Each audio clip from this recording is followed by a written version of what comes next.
जी बेटा, जो मैंने रात को आपको लेक्चर शेयर किया था उसकी फर्स्ट स्लाइड ये थी।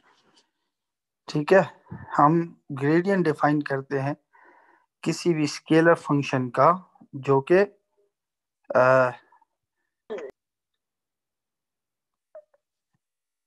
जो कि u1 u2 and u3 in space variable पे डिपेंड कर रहे हैं। ठीक है, तो हम इस तरीके से, अगर आपको ये इक्वेशन याद रहेगी तो आप किसी भी कोऑर्डिनेट सिस्टम में किसी स्केलर फंक्शन का ग्रेडियंट ले सकते हैं। और आपको पहचान कैसे होगी कि हमने किस कोऑर्डिनेट सिस्टम में ग्रेडियंट लेना है? वो बेटा, आपको इस चीज़ से पहचान होगी कि आप देखेंगे कि वो स्केलर फंक्शन किन स्पेस वेरिएबल पर डिपेंड कर रहा है। लेट से वो अगर एक्स वाई जी पे डिपेंड कर रहा है तो फिर आपको कार्टेशियन कोऑर्डिनेट्स में ग्रेडियंट लेना पड़ेगा।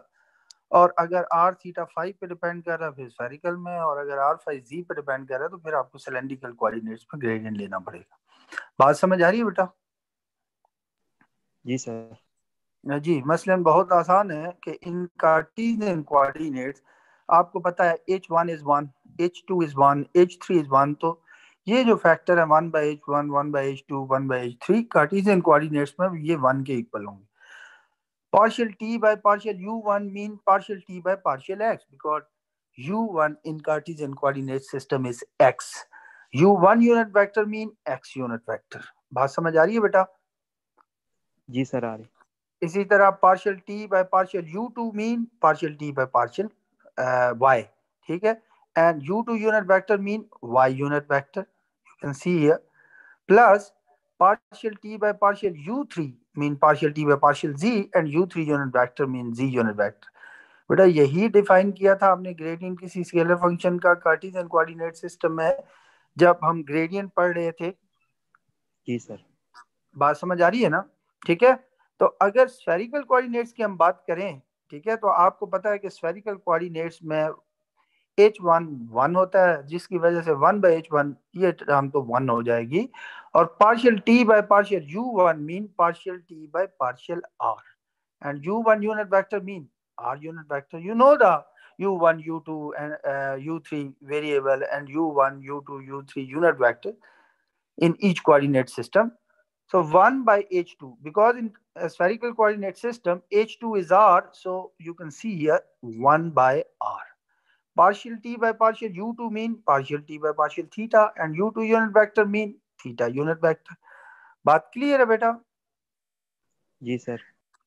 Plus 1 by h3, you know that in spherical coordinate h3 is r sine theta, so 1 by h3 mean 1 by r sine theta.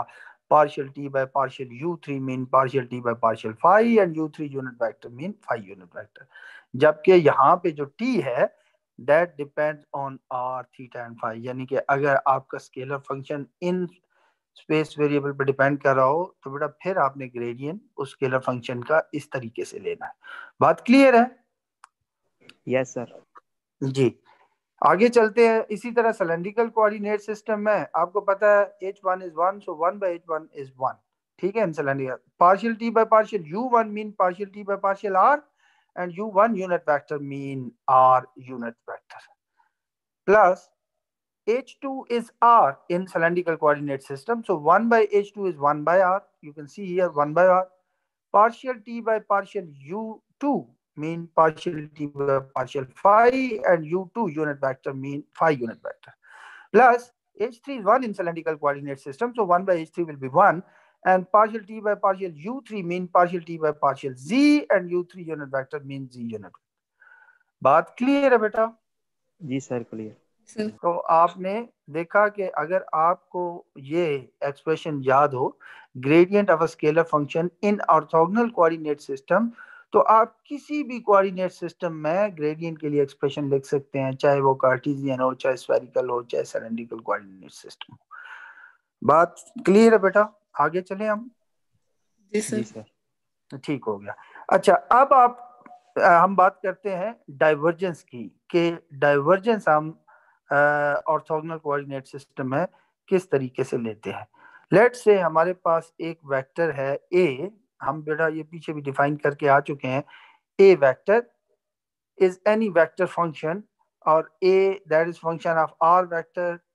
Okay, because बेटा ये हम ऑर्थोगोनल कोऑर्डिनेट सिस्टम में डिफाइन कर रहे हैं, तो आपके पास AU1 होगा। मैंने सबस्क्रिप्ट में U1 लिखा है कि ताकि क्लियर हो कि this is the U1 component of A vector, ठीक है। And that component is also function of space variable into u1 unit vector plus a u2 that is function of r vector into u2 variable plus u2 unit vector plus a u3 that is function of r vector into u3 unit vector, where a u1 a u2 a u3 all depends on space variable, and a u1 a u2 a u3 are the u1 u2 and u3 components of this a vector. Clear है बात बेटा? जी sir.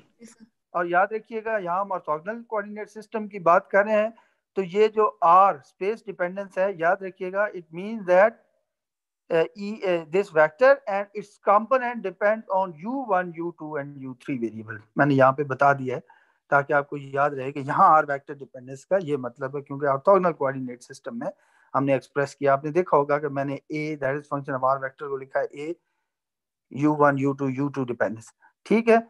तो बजाय ये लिखने के मैंने आसानी के लिए आर वेक्टर डिपेंडेंस लिख दी है, ठीक है, ताकि मुझे बार बार u1 u2 u3 लिखना पड़ेगा। और मैंने बता दिया है कि आर वेक्टर डिपेंडेंस मीन यहाँ पे कि ये वेक्टर और इसके कंपोनेंट्स u1 u2 और u3 वेरिएबल पे डिपेंड कर रहे हैं, बिकॉज ये हमने वेक्टर डिफाइन किया है ऑर्थोगोनल कोऑर्डिनेट सिस्टम में। बात क्लियर है बेटा? जी सर। ओके, तो आपके पास बेटा generalise expression for the divergence of a vector function that is expressed in orthogonal coordinate system, आपके पास बेटा एक्सप्रेशन ये आएगी। बात क्लियर है? और आपको अगर एक ये एक्सप्रेशन पता हो तो आप किसी भी कोऑर्डिनेट सिस्टम में डाइवर्जेंस ले सकते हैं किसी वेक्टर फंक्शन की। फॉर एग्जांपल मैंने यहाँ पे सबसे पहले कार्टेशियन केस डिस्कस किया है, जो कि यहाँ पे लिखा है। अच्छा बेटा, आप बेशक डिटेल से लिख लीजिएगा, क्योंकि आपको पता है कि h1 h2 h3 all are equal to 1 in Cartesian coordinate system, तो ये सारे का सारा फैक्टर 1 हो जाएगा, ठीक है। Partial by partial u1 mean partial by partial x in Cartesian coordinate system, and h2 h3 both are 1 in Cartesian coordinate system, and a u1 mean ax, ठीक है। So you can see that partial ax by partial x first term। बात clear है? जी sir. इसी तरीके से this will be h1 h3 will be 1, so partial a y by partial y, you can see here second term. Third term h1 h2 both are 1, so this will be partial a z by partial z, you can see partial a z by partial z, third term। बात clear है बेटा? यही जी हम sir. यही हम पीछे पढ़ के आए हैं। हाँ, याद रखिएगा यहाँ पे जिस वेक्टर का हम ले रहे हैं डाइवर्जेंस, वो वेक्टर फंक्शन ये होगा, क्योंकि हम कार्टेशियन की बात कर रहे हैं, तो जाहिर है एक एक्स कंपोनेंट होगा, एक वाई कंपोनेंट होगा, एक जी कंपोनेंट होगा ए वेक्टर का, और ये बजाते खुद भी स्पेस वेरिएबल पर डिपेंड कर रहे हैं। साथ में x unit vector, y unit vector, z unit vector आएंगे। और यहाँ पे आर वेक्टर डिपेंडेंस का मतलब है बेटा कि in space variable x y z पे डिपेंडेंस है इस ए वेक्टर की भी और इसके कंपोनेंट्स की। बात क्लियर है? जी सर। ठीक ठीक हो गया, ठीक है। और यहाँ पे मैंने जो ए एक्स ए वाई ए जी लिखे हैं बेटा, मैंने टाइम बचाने के लिए लिखा है definitely A x is function of r vector, A y is function of r vector, A g is function of r vector. जो मैंने यहाँ नीचे बताने की कोशिश की है कि यहाँ पे जो ए एक्स सिर्फ लिखे है ये फंक्शन ऑफ स्पेस वेरिएबल है। बात क्लियर है बेटा? Yes sir. और आपको अगर याद हो कि जब हमने डाइवर्जेंस एक वेक्टर फंक्शन का फाइंड किया था, तो मैंने कहा था कि लेट्स से कि हम कार्टेशियन कोऑर्डिनेट्स में आपकी आसानी के लिए एज्यूम कर लेते हैं कि vector function is express in Cartesian coordinate system. तो आपको याद होगा मैंने यही वेक्टर लिखा था, ठीक है। और इसकी जो डाइवर्जेंस की मैंने एक्सप्रेशन लिखी वो यही लिखी थी, अगर आपको याद हो तो। ठीक है, मैंने कहा कि सबसे आसान कोऑर्डिनेट सिस्टम चूज करते हैं, हाँ बाद में हम दूसरे कोऑर्डिनेट सिस्टम के लिए भी डाइवर्जेंस देख लेंगे। बात क्लियर है बेटा यहाँ तक? जी सर, क्लियर। अच्छा,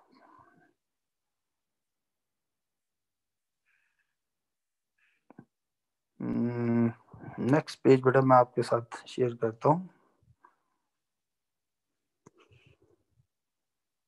जी बेटा, दूसरा पेज हमारे पास ये था, ठीक है।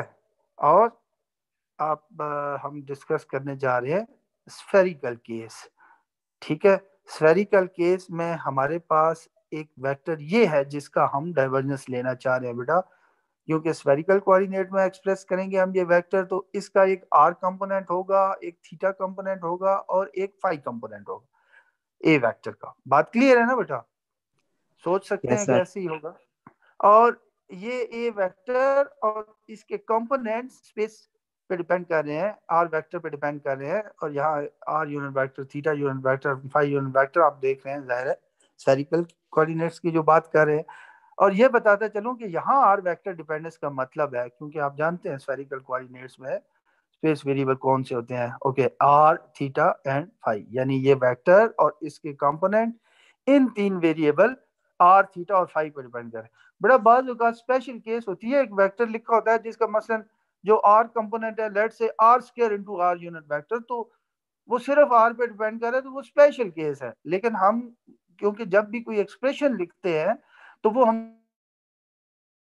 जनरलाइज केस के लिए लिखते हैं, यानी कि सब वेरिएबल पर डिपेंडेंस है, ठीक है, ताकि आपके पास एक जनरलाइज इक्वेशन आ सके। तो यहाँ पे जो कंपोनेंट्स हैं और जो वेक्टर है, ये मैं कहता हूँ कि सारे वेरिएबल आर, थीटा और फाई पे डिपेंड कर। बात क्लियर है? जी सर। ओके। अच्छा, अब अब लिखते हैं, अब इस वेक्टर की डाइवर्जेंस लेते हैं बेटा। इसकी डाइवर्जेंस कैसे लेंगे? पीछे हमें एक्सप्रेशन याद है, पीछे हम लिख के आए हैं ऑर्थोगोनल कोऑर्डिनेट सिस्टम की divergence of a vector function, आपको बेटा याद होगा पिछले पेज पे अभी हमने देखी थी, 1/h1 h2 h3, ठीक है ना?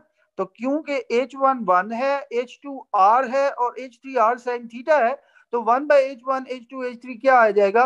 1/r² sin theta. Yes sir. ठीक है, so partial by partial u1, ठीक है। तो स्फेरिकल कोऑर्डिनेट्स में आपको पता है बेटा, partial by partial u1 mean partial by partial r that operates on h2 h3 au1। बेटा h2 is r, h3 is r sin theta, तो h2 h3 आ गया r square sin theta, and au1 is mean ar in spherical coordinates। बात clear है बेटा? जी sir.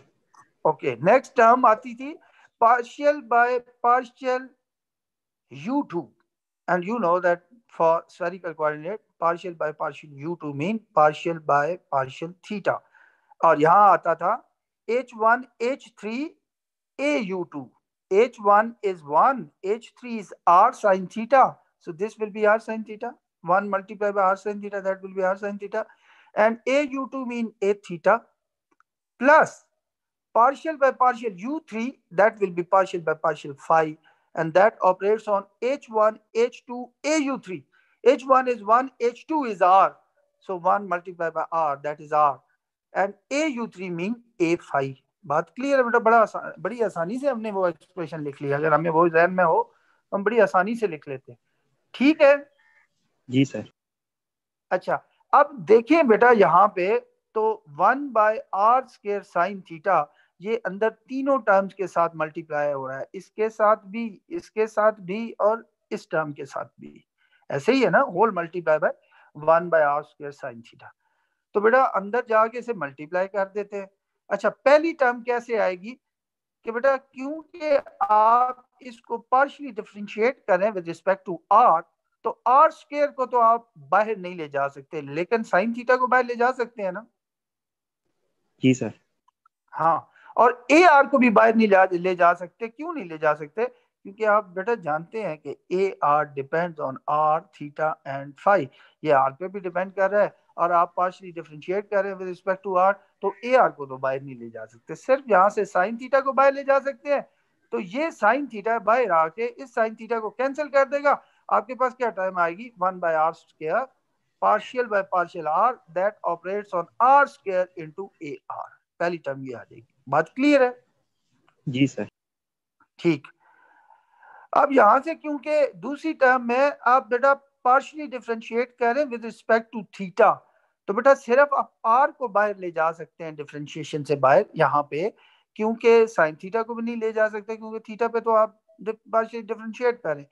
ए theta को भी बाहर नहीं ले जा सकते क्योंकि in general A theta is function of r theta and phi. Theta पे भी क्योंकि ये डिपेंड कर रहा है तो ए थीटा को आप बाहर नहीं ले जा सकते, सिर्फ आर यहाँ से बाहर जाएगा, और जब ये टर्म मल्टीप्लाई होगी तो एक आर कैंसिल हो जाएगा। So you will get 1/r sin theta partial by partial theta that operates on sin theta into A theta. बात क्लियर है? सेकंड टर्म कैसे आई? Yes sir. ठीक हो गया बेटा। अब यहाँ पे ये भी मल्टीप्लाई हो रहा है इस सारे फैक्टर के साथ, तो यहाँ से बेटा सिर्फ आर ही आप बाहर ले जा सकते हैं डिफरेंशिएट, क्योंकि आप पार्शियली डिफरेंशिएट करें with respect to phi.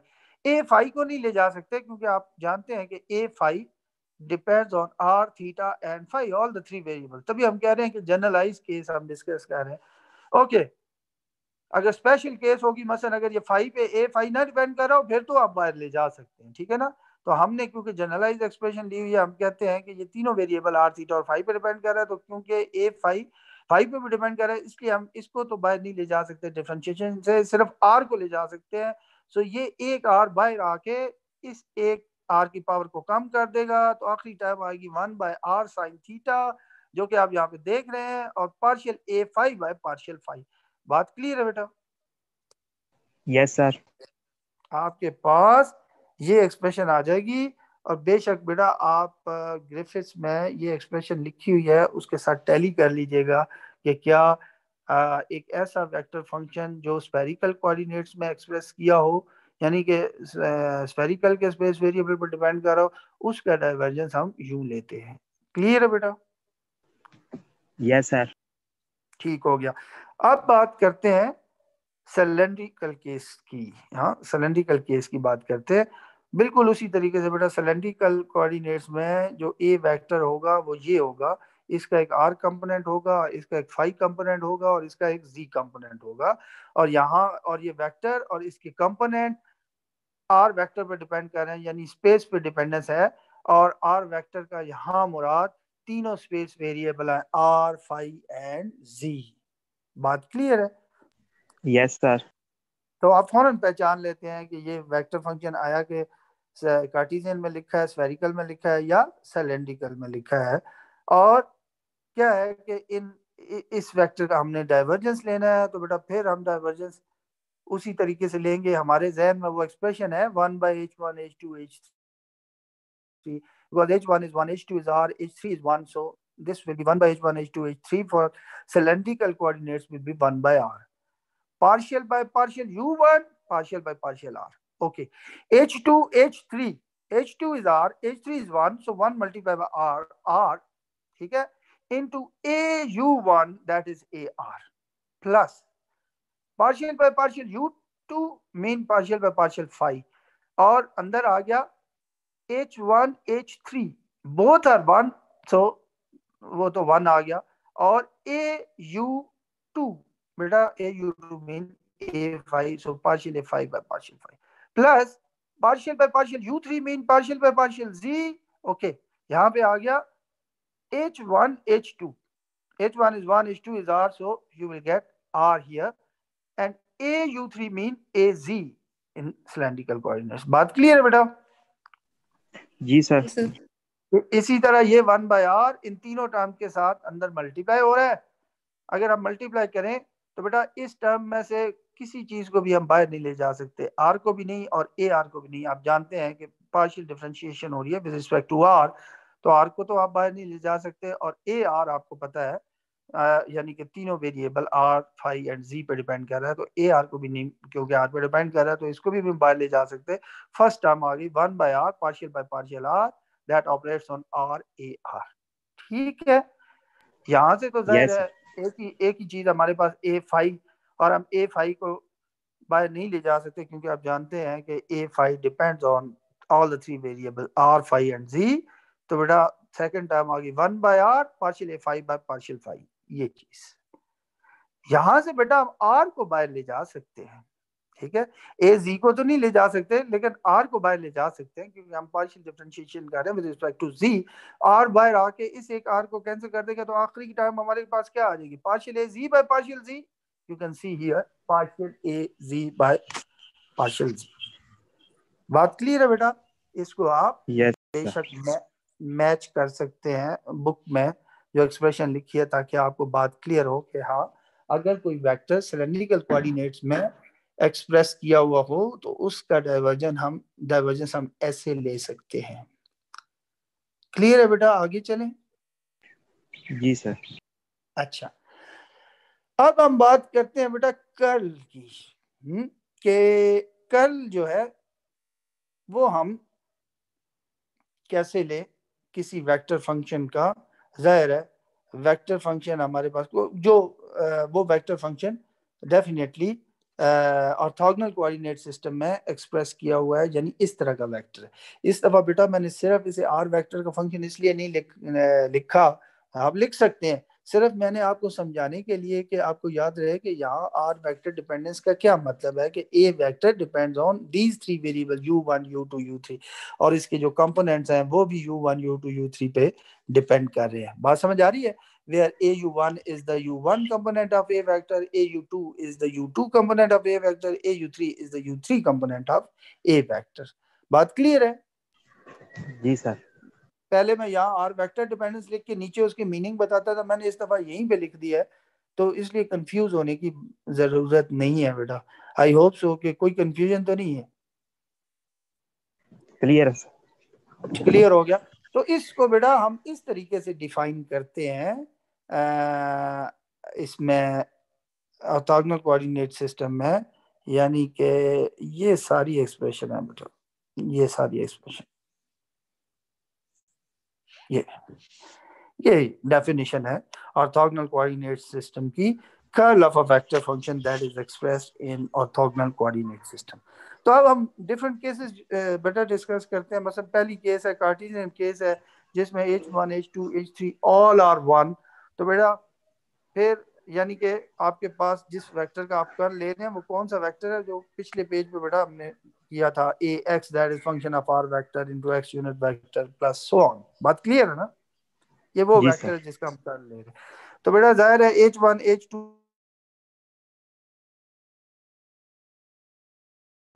Okay, जो मैंने लिखा नहीं है, वन किसी चीज मल्टीप्लाई हो तो वो चीज चेंज नहीं होती, इसलिए मैंने नहीं लिखा। तो बेटा u1 u2 u3 mean unit vector mean x unit vector y unit vector z unit vector Cartesian coordinates में। partial by partial u1 mean partial by partial x, partial by partial u2 mean partial by partial y, partial by partial u3 mean partial by partial z। h1 is 1 au1 mean ax, ये देखे, h2 is 1 au2 mean ay, h3 is 1 au3 mean az। बात clear है बेटा? तो जी sir. आप इसका कर लिख लेंगे, ये आएगा, कोई मुश्किल तो नहीं है? यानी क्यों बेटा, कोई मुश्किल तो नहीं है कि ये कर्ल इसका आएगा? हम पीछे भी कर चुके हैं, जब हम curl the curl article discuss कर रहे थे तो यही एक्सप्रेशन आई थी। तो जाहिर बात है यहाँ से इजीली आप कैलकुलेट कर सकते हैं कि ये एक्सप्रेशन आनी चाहिए। बात क्लियर है बेटा? जी यस सर। सर। अच्छा बेटा, इससे पहले कि मैं नेक्स्ट पेज आपके साथ शेयर करूं, मैं नया लिंक भेज देता हूं, क्योंकि 35 मिनट्स हो गए हैं, 5 मिनट बाद मीटिंग हमारी एंड हो जाएगी, तो फिर डिस्टर्बेंस होगी। मैं पहले आपको नया लिंक भेज दूं, फिर मैं अगला पेज शेयर करता ओके हूं। Sir. So stay with me.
बेटा एक स्टूडेंट ने मुझे मैसेज किया है कि पास कोड गलत है। आप ध्यान से पास कोड टाइप करें, उसकी वजह यह है कि यही पास कोड है।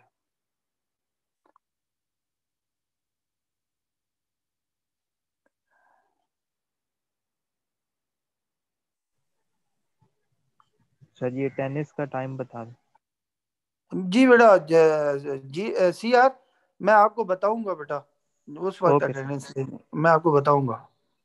जी सर।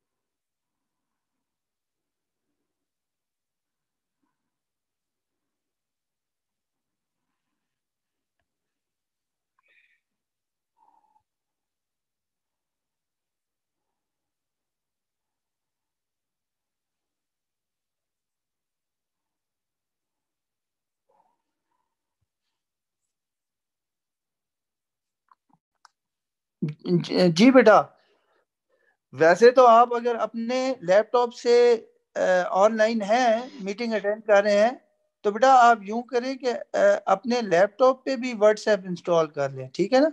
तो आपको फिर जस्ट लिंक पे क्लिक करना पड़ेगा, आप इजीली ज्वाइन कर लेंगे। जी सर, ऐसे ही है। हाँ, क्योंकि मैं लिंक को मैं ज्यादा प्रेफर करता हूँ कि पासवर्ड टाइप करने में, आईडी टाइप करने में टाइम लगता है। तो मैं कहता हूँ कि व्हाई नॉट के मैं लिंक सेंड करूँ स्टूडेंट को, ताकि जस्ट वो क्लिक करे और ज्वाइन हो जाए, यानी उन्हें इतनी मेहनत ना करनी पड़े। तो आप अगर उस उधर ही व्हाट्सएप इंस्टॉल कर लेना लैपटॉप पे, तो आपको जाहिर है उधर मैसेज आएगा उस लिंक का, तो जस्ट उस पर क्लिक कीजिएगा, आप ज्वाइन कर लेंगे मीटिंग। अच्छा, बात कर रहे थे बेटा हम के स्फेरिकल कोऑर्डिनेट्स में, स्फेरिकल केस के लिए हम कैसे कर लेते हैं। तो आपको पता है स्फेरिकल का वेक्टर ये है, that is express in spherical coordinate system. तो इसका अगर हमने कर लेना है तो बेटा हम कैसे लेंगे। आपको पता है यहाँ पे 1/h1 h2 h3 that will be 1/r² sin theta. यहाँ था h1 u1 unit vector, h1 is 1 and u1 unit vector is r unit vector, h2 u2 unit vector, h2 is r and u2 unit vector mean theta unit vector, h3 u3 unit vector, h3 is r sin theta and u3 unit vector mean phi unit vector, partial by partial u1 mean partial by partial r, partial by partial u2 mean partial by partial theta, partial by partial u3 mean partial by partial phi। बात clear है बेटा। Okay, अब आ जाए इधर h1 au1, h1 is 1, au1 mean ar, h2 au2, h2 is r, au2 is a theta, h3 au3, h3 is r sin theta, au3 is a phi in spherical coordinates। बात clear है बेटा। जी sir. जी sir clear. हाँ, क्यों हम पीछे अब तो इतनी दफा पढ़ के आ चुके हैं, इतना खेल चुके हैं इन चीजों के साथ, तो अब तो फौरन हम लिख सकते हैं, बस वो एक्सप्रेशन हमारे जहन में हो। ठीक है, तो बेटा आप कर लेते हैं, आपके पास इस तरह की एक टर्म आ जाती है, कल भी आप ले लेंगे, कोई मुश्किल तो नहीं है, ठीक है ना। वैसे ही जैसे आप कार्टेशियन में लेते हैं, बाकी तो कोई मसला नहीं है, वैसे ही आप लेते हैं।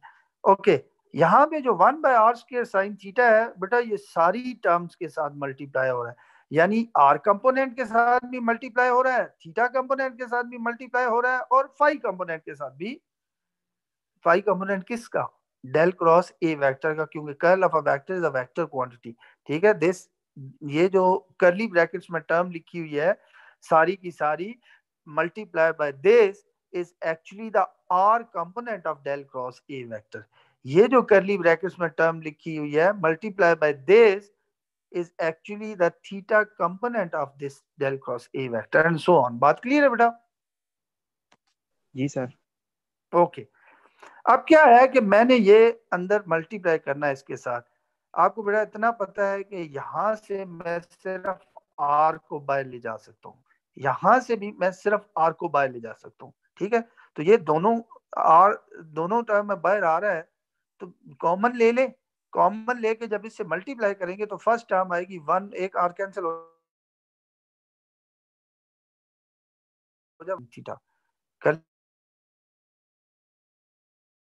ब्रैकेट्स, ठीक है, partial by partial theta, r तो बाय जाके कैंसिल हो गया, that operates on sin theta a phi, you can see that sin theta a phi minus partial by partial phi, r तो बाय जाके कैंसिल हो गया, partial a theta by partial partial a theta by partial phi कर दूं, you can see partial a theta by partial phi into r unit vector. ये जितनी भी ये टर्म लिखी हुई है बेटा यहां से लेके यहां तक, this is basically r component of del cross A vector. बात क्लियर है? जी सर। Excuse me sir. जी जी जी। सर प्लीज मीटिंग डिस्कार्ड करके दोबारा मीटिंग का लिंक भेजें। क्या हुआ बेटा?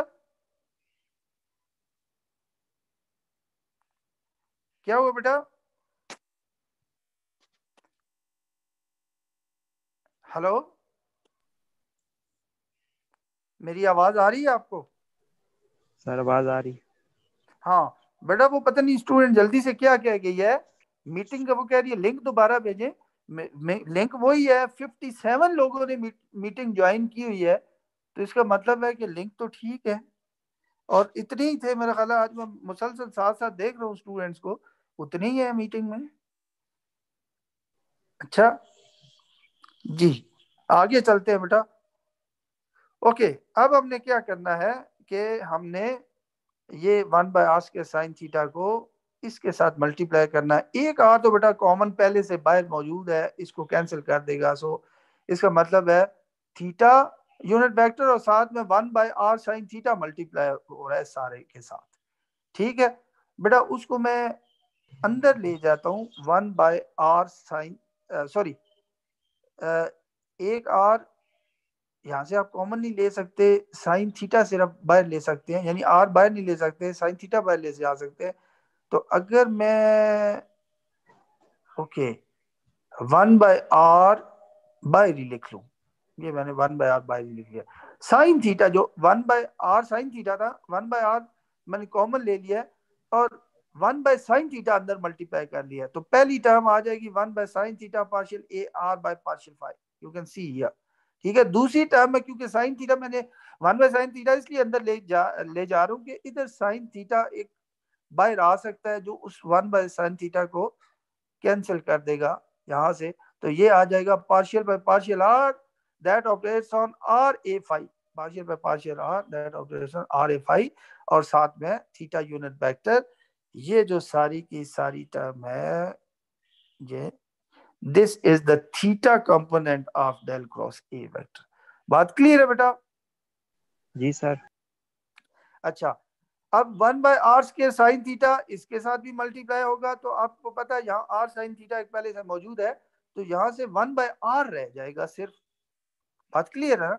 सो 1/r मैंने कॉमन ले लिया वो वाला, ठीक है, और ये आ गया क्योंकि यहाँ से कुछ भी बाहर नहीं आ सकता, तो partial by partial r that operates on r theta r a theta minus और partial a r by partial theta into 5 unit vector. बेटा ये सारे के सारी जो टर्म है that is actually the 5 component of del cross A vector.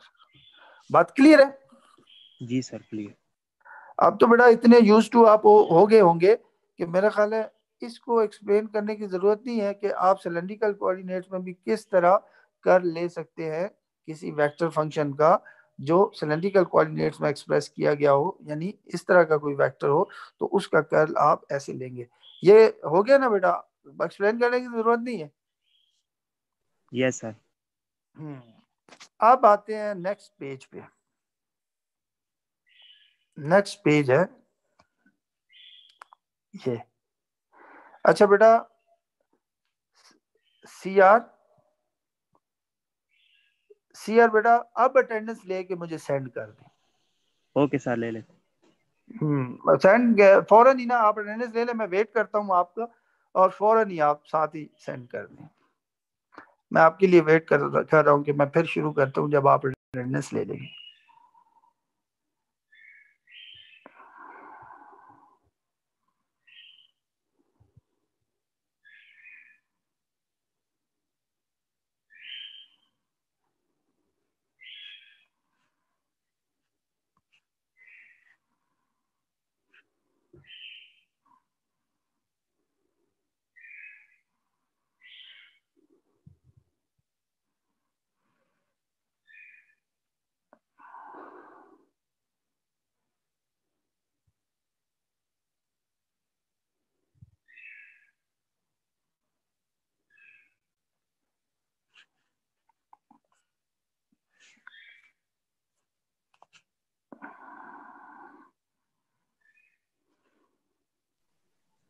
Sir आप start कर दें, अटेंडेंस ले लिया, वो फाइल बनाने में थोड़ा टाइम लगे। ठीक है बेटा, आप फाइल भी बना ले, मैं आपका वेट करूंगा, ताकि आपको ये ना हो कि आपको कोई चीज समझ ना आए। आप मेरे लिए काम कर रहे हैं तो मैं आपके लिए वेट तो कर ही सकता हूँ।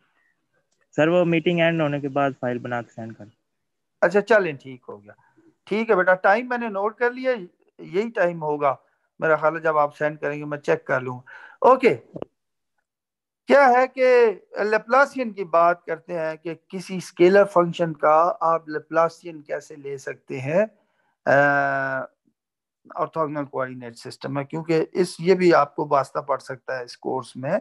तो बेटा लेप्लासियन के लिए जो एक्सप्रेशन है, आप लेप्लासियन किसी भी स्केलर फंक्शन का ऑर्थोगोनल कोऑर्डिनेट सिस्टम में इस तरीके से ले सकते हैं, ठीक है।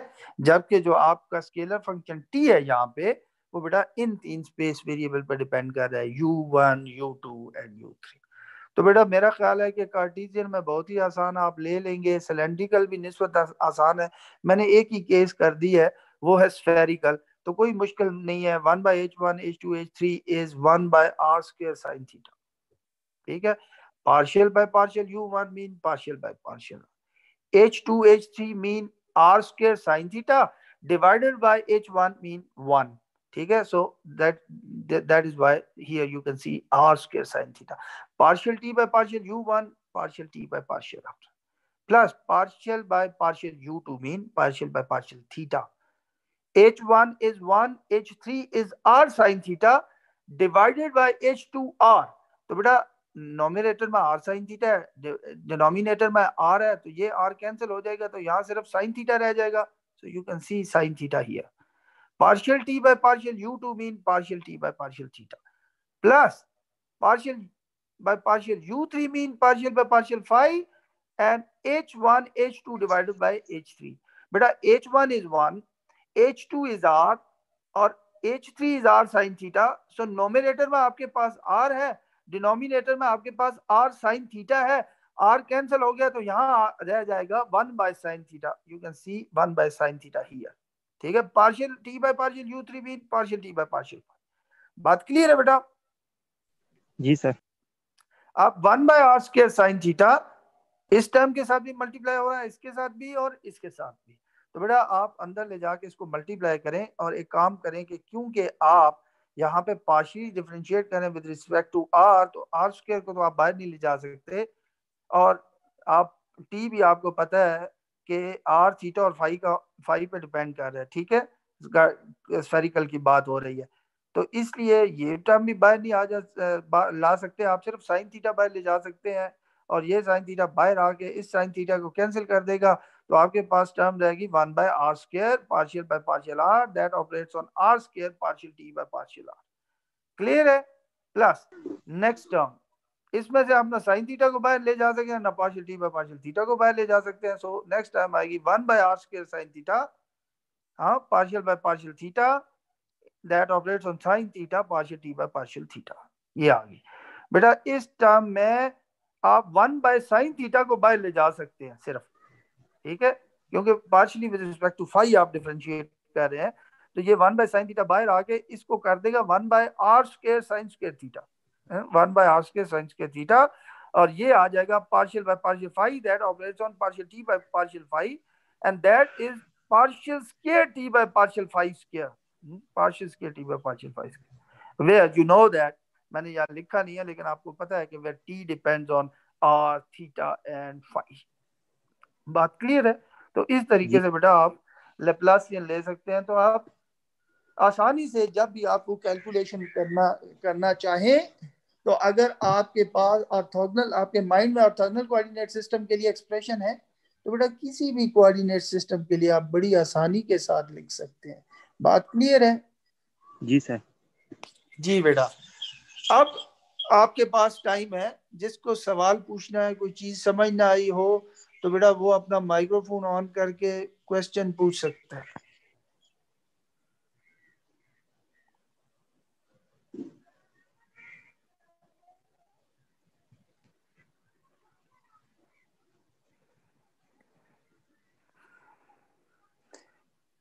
किसी के जहन में कोई सवाल हो तो वो सवाल पूछ सकता है।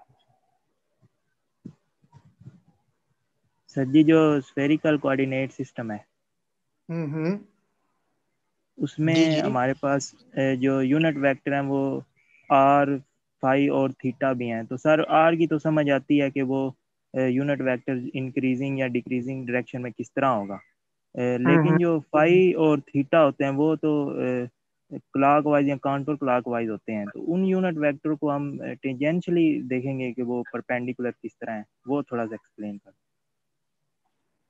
मुझे आपके सवाल क्या समझ नहीं आया बेटा, कि सर जो थीटा किस तरह इंक्रीज कर रहे? सर थीटा आपका यूनिट सवाल। वेक्टर जो है हम्म। वो हाँ आर हाँ। के परपेंडिकुलर किस तरह हम लेंगे।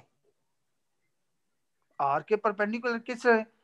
बेटा घर जाके ना एक बॉल ले लेना, ठीक है? कोई जी बॉल, सर। क्या पता आपके रेफ्रिजरेटर के अंदर कोई चकोतरा पड़ा है स्फेरिकल, वो ले लेना, या कोई भी इस तरह का कोई फ्रूट पड़ा हुआ वो ले लेना। एक एक नीडल लेके इस तरीके से उसमें से पास करना कि आप कहें कि ये इस, यानी कि ये ऑलमोस्ट मैंने इस तरह दाखिल किया है इस फ्रूट के अंदर कि ये परपेंडिकुलर है to, sorry towards the centre of this fruit, जो भी है, ठीक है?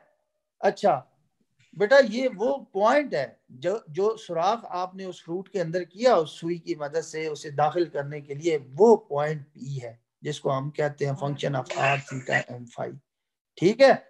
तो बेटा आपको इतना पता है कि किस डायरेक्शन में फाई इंक्रीज करेगा।